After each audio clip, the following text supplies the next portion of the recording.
My name is Dr. Teresa Hill, and I'm the Deputy Director for the Arizona Educational Foundation.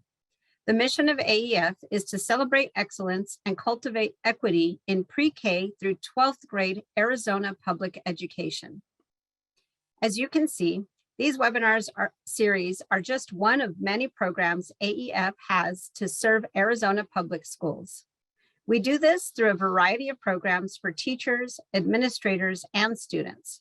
Some of our programs shine a spotlight on excellence, while others provide a stepping stone to help support schools and educators on the road to awesomeness. AEF is a nonprofit organization, and we depend on the generosity of grants and corporate donations. We want to say thank you to the donors who you see here who so generously support AEF programs for schools throughout Arizona. Thank you for joining us today.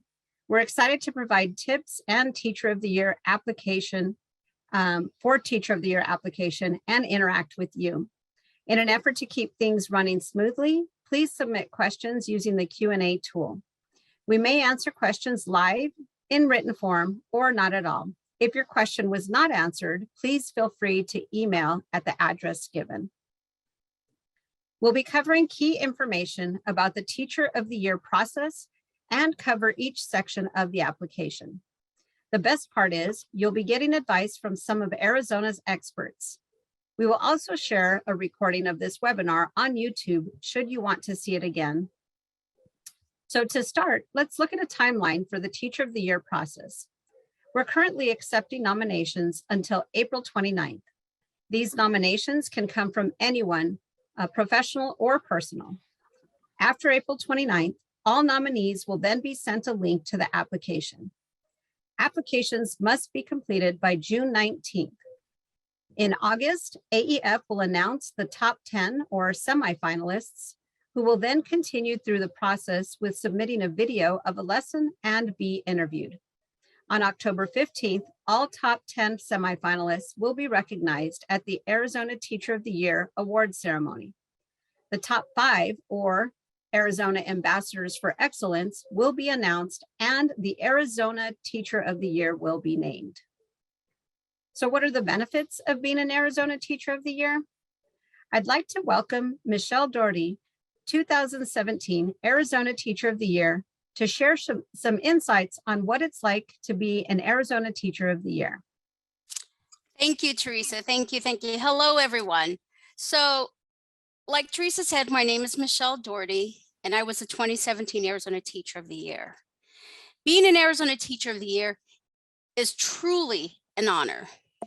And when I was given this honor, I was in my 23rd year of teaching at Encano School in the Osborne School District. And probably like some of you, this opportunity or this nomination was never on your radar because it wasn't on mine. Being an Arizona Teacher of the Year can validate your years of hard work, the choices you've made in and out of the classroom, and the sacrifices you are making for the teaching profession. However, what I soon learned was being the Arizona Teacher of the Year was about bringing voice to our profession, telling the stories of those around you, good or bad. It is about bringing life to the faces in our classrooms and making sure that those around you hear, feel, and experience every detail in these stories. Whether you're in a room of 15 people or 5,000, it's about making sure your voice has power, meaning, and compassion about our profession. It is also about growing your education world. It's about meeting 54 other state teachers of the year, knowing that you are all going through the same journey. Learning from my new teaching family and being open to this learning was pretty powerful. I was given opportunities that not all educators get to experience. And being the Arizona Teacher of the Year allowed me to meet those that are like-minded and those that may look at education differently, but I always walked away reflecting on what I just learned and growing from it. And it provided me with opportunities I couldn't have imagined. So being the Arizona Teacher of the Year was the best professional development I've ever received. And finally, it was also about gaining a new Arizona teaching family. Each one of the Arizona Teachers of the Years and ambassadors have brought so much to my professional and personal life. Our interactions, our brainstorming sessions, our heated discussions, and our love for our profession has brought so much joy and happiness to my life, to our lives. And being nominated to be the next Arizona Teacher of the Year is truly an honor. Be proud of your nomination, and there is a reason you were nominated. So good luck on this journey. So let's dig into the section of the application. Dun, dun, dun.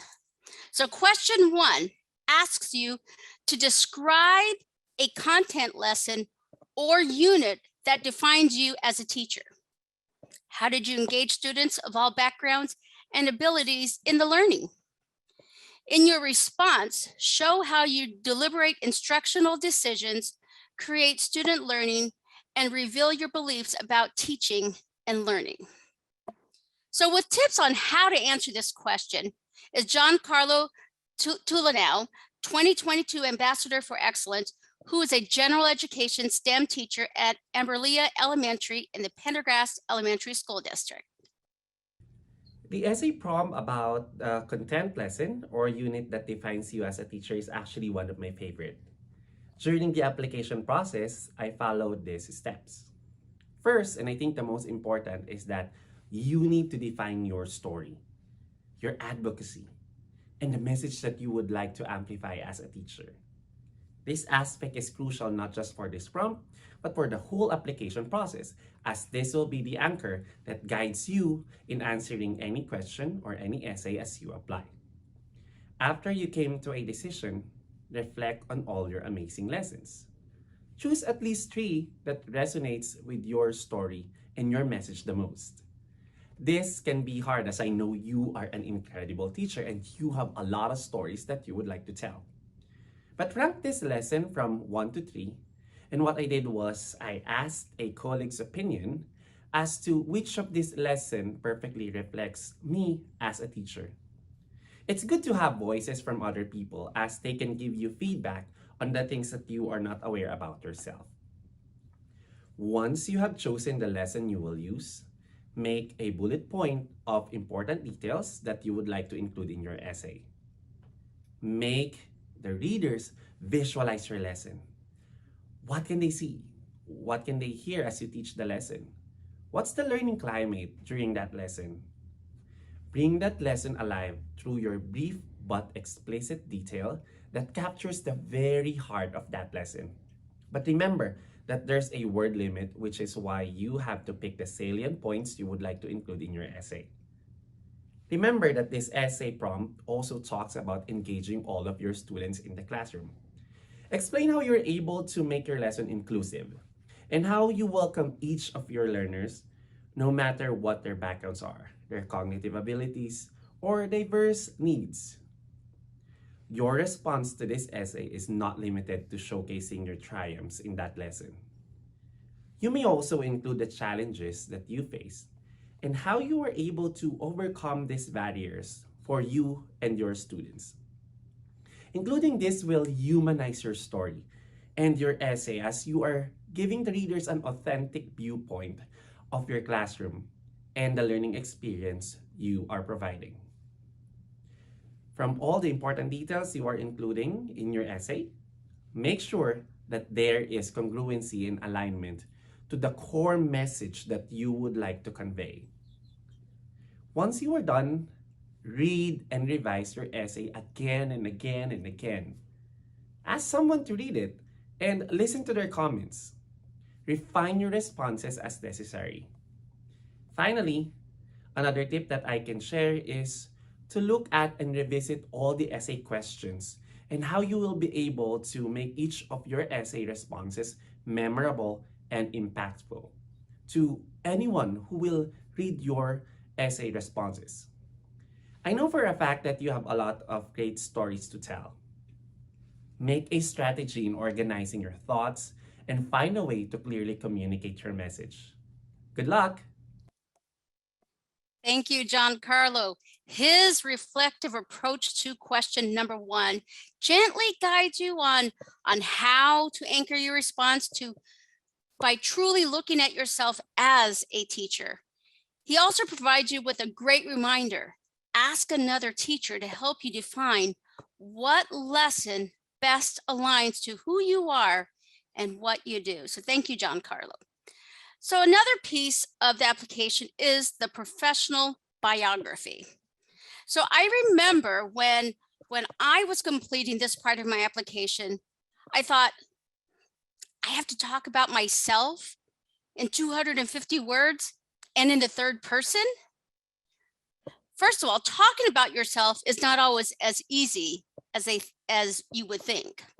And I remember thinking, what do I say about myself?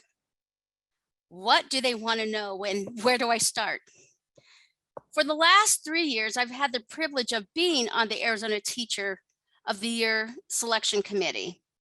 And when the selection committee gets together, we often find ourselves talking about the professional biography. It is a wonderful, wonderful way to set the tone for those of us reading your application. But what is great about this process is that the selection committee is made up of educators and various community members. Some from local businesses, some from the state universities. It's an array of a group.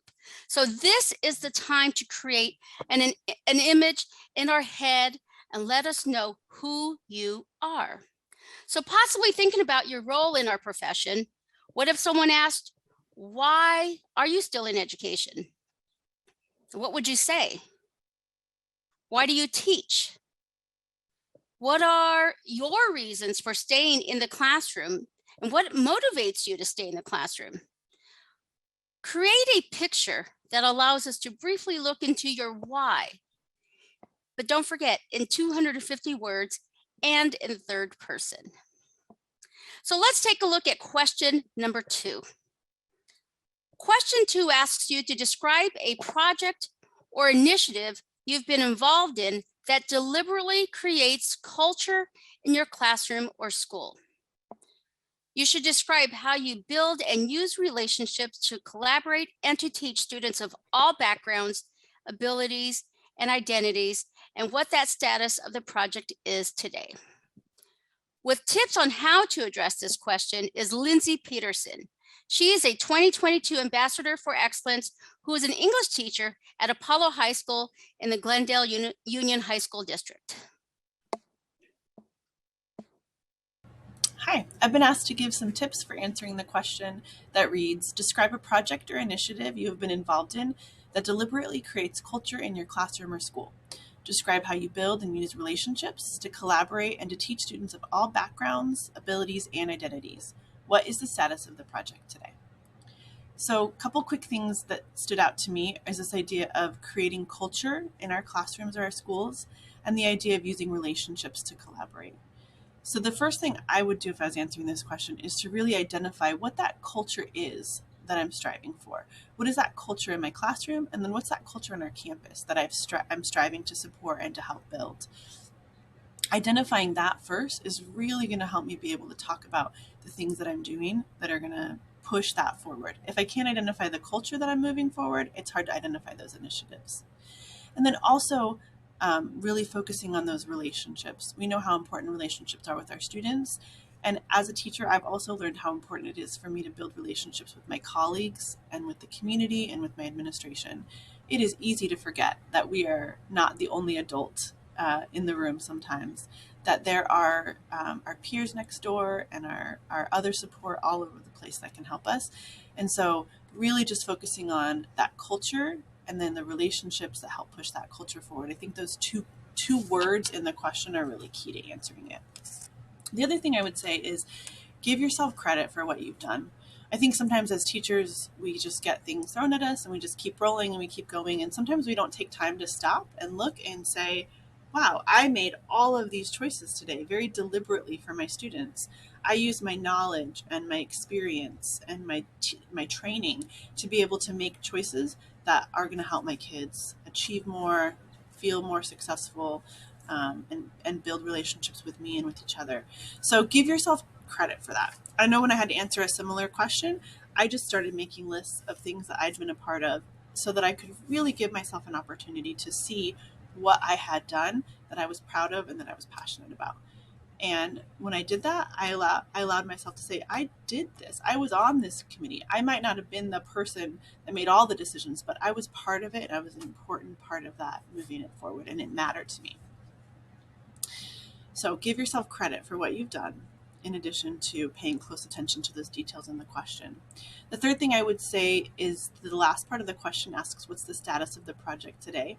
It's really tempting to say, here's this great thing that I completed 3 years ago and that I'm really proud of. But as teachers, we know that we are constantly, and especially in the last couple of years, adapting, changing, growing, and learning.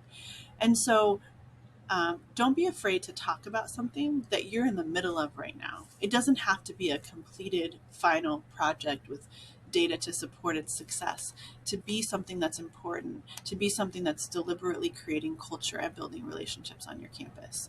So if the status of the project is, I'm in the middle of it and it's kind of messy, that's okay.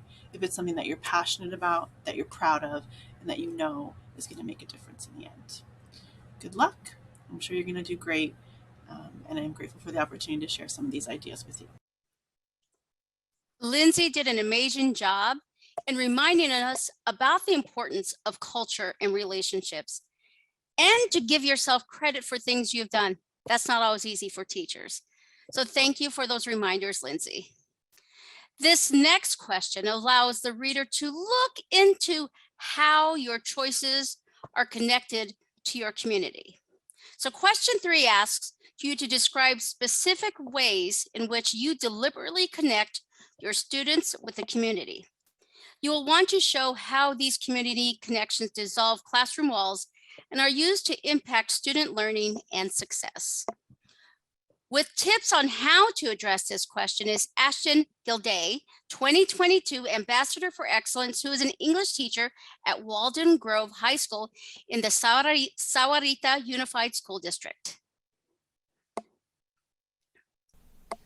When thinking of how to describe the specific ways in which you deliberately connect your students to the community to impact their learning and success, the first things that are probably going to come to your mind are the big things like career days, guest speakers, and that's great. By all means, if you have those, awesome. But we also want to make sure that we're still highlighting your everyday teaching style as well as, most importantly, your students. So don't feel like you have to pick the biggest event or day that you've ever done for this question, because you connect your students to the community all the time. Every day when you plan lessons, that you've taken the time to think, okay, how can I take this skill, this idea, and show them how it's relevant outside of my classroom? Because students are always asking us, why are we doing this? Why is this important? And we don't need a big event to show them that. And if you're writing this application, you've already proven that you think of those little things all the time. So think about those lessons where you've done something even as small as students are choosing their own topic, or you let them design the project they're going to complete to show their understanding. It can be the little things like that. And then once you have some of those lessons in mind that were successful, think about the ones where you have some very clear memories of not just who the students were, but what did they do in that lesson? What did they create? What did they learn, right?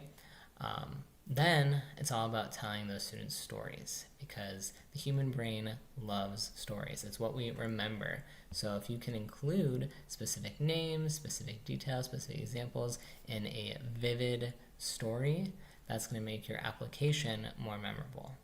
And don't just focus on your teaching and the way you designed the lesson to connect the students. The question talks about dissolving classroom walls. So also focus on the other direction. How did the students take that lesson and bring it out into the community? How did they move beyond what you assigned them in class into a bigger realm? Because this type of teaching and learning is probably the most impactful for all students. We also want to make sure we're not just focusing on those honors, AP, quote unquote, perfect students that are always doing well. This is really that moment where you can shine a light on the students who have struggled and you found a way through these kinds of lessons to have an impact and make them successful as well. Because since they normally are struggling and then you've done this great lesson, their impact, their success is going to seem bigger, their stories will get more memorable and more impactful, so that's going to make your application therefore even more memorable and impactful as well.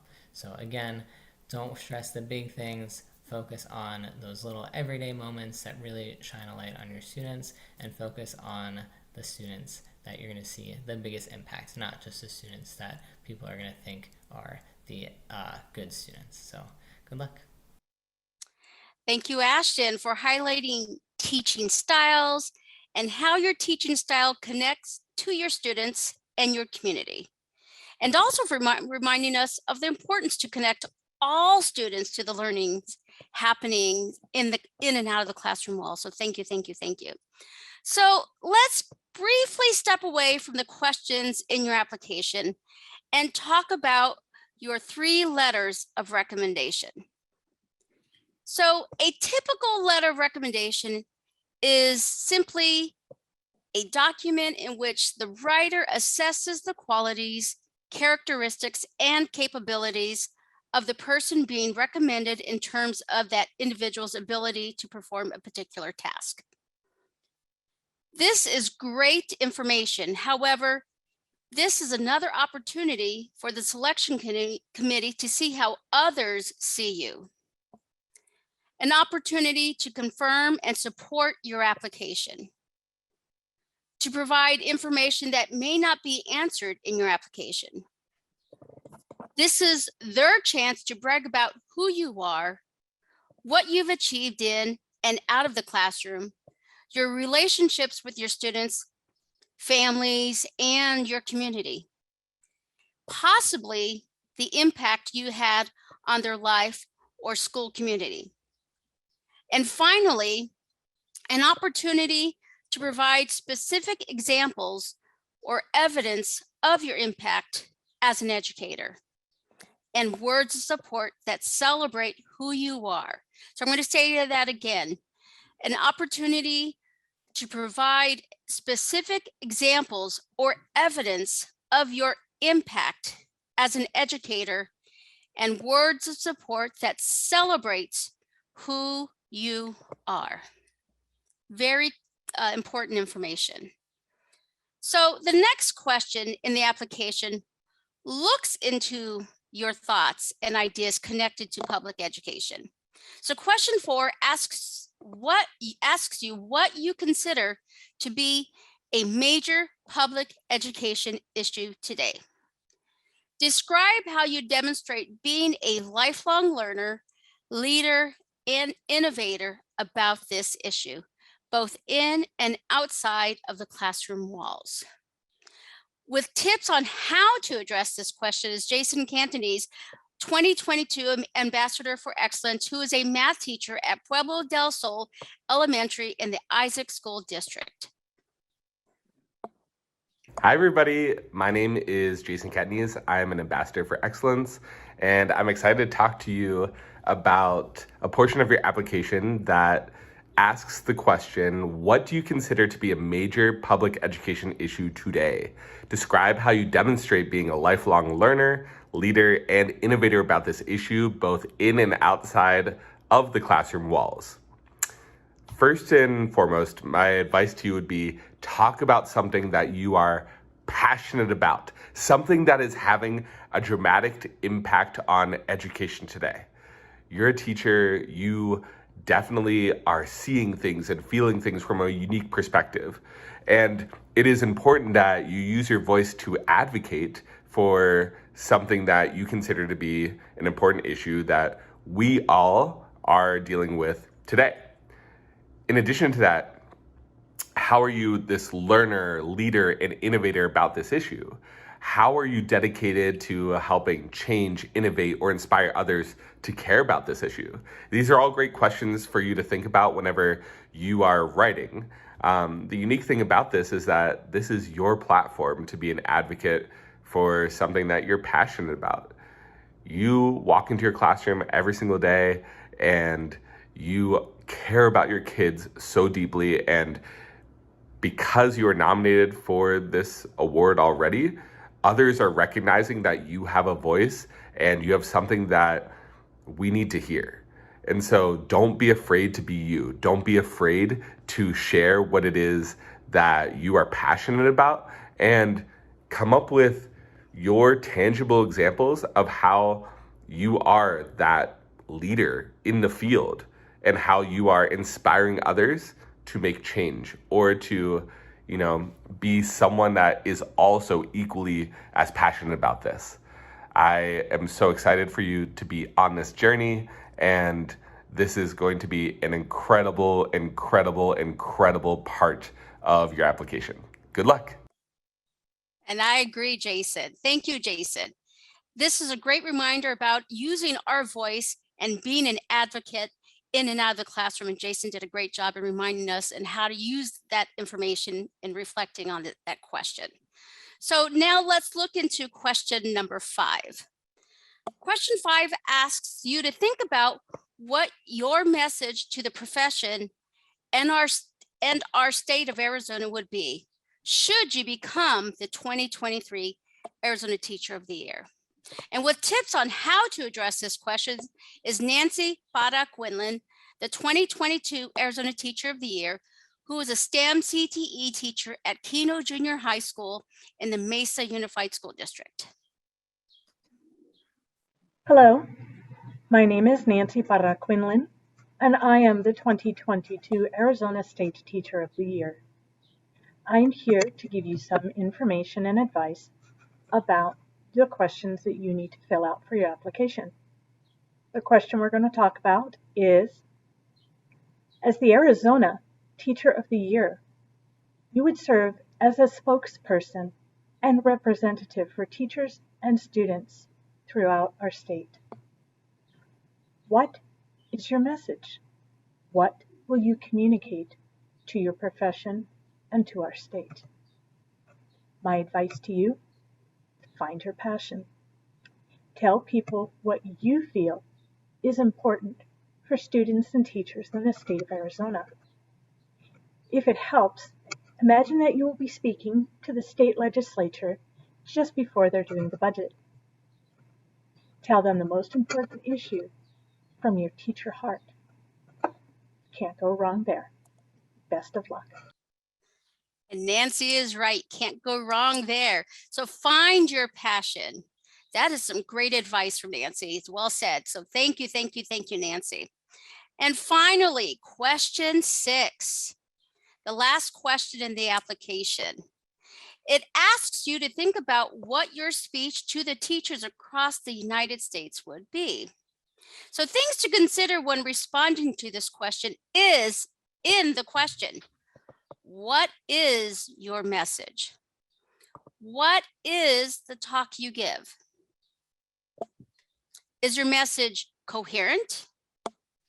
Is your message or talk timely and of importance? Is it about motivating your audience? Is your message or talk an important issue for every educator in our nation? If you were in the audience, what would you want to hear? What would you want to feel, and what speaks to you? And how does this question connect to your message in your application? Does it connect? We know that when we speak about education issues from our heart, we tend to be passionate about our message. If that is the case, how might your speech impact your audience? Will they feel that passion that you have? What do you want them to walk away with? There are several directions you could go within this question, but be sure to bring it back to what is being asked and who is your audience. Very, very important with every question. Okay, so now let's breathe. Yes, we might be a little overwhelmed, but this can be done. You were nominated for a reason. Please don't forget that. Before we finish with this presentation, here are some things to think about as you are completing your application. First, make sure you answer the entire question. As you are writing, it is easy to not answer the question. Think about the strategies you ask of your students to stop, pause, read, think, and share. Create an image for the reader. Remember, not all of the readers are educators. And be specific in your response, but be reflective. Some of you might want to create a system. So write a response for one question at a time, step away, go back and revise, step away, go back and revise. But be bold and have someone read your response. Sometimes that could be a little, you can be a little anxious about that, but have someone read your response. And how does your response connect to the question? So it's important to create your own system as you go through this process. Use your words to connect the reader to the question. Words bring power, images, and stories. So use your words to your advantage. Share who you are.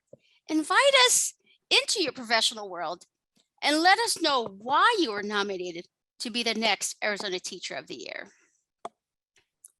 So now that we've addressed the Arizona Teacher of the Year process and all the elements of the application, we will answer the questions in the Q&A section.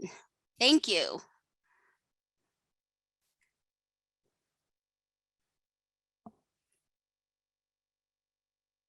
All Are there right, any so questions? I see one question here, Michelle, Perfect. and I'll read it to you. Does the letter from an administrator have to be from my current administrator, or can it be from someone that has moved to a new school? How recently did they move? That would be my question. I don't think it matters, but if it's too large of a gap, then you might want to have a nice balance. So if you use that administrator, then have maybe a superintendent or someone else that's more current, as long as it's not too large of a gap, but that shouldn't be an issue. Okay, I don't see any other questions, so we'll just keep on going if that's okay. Absolutely.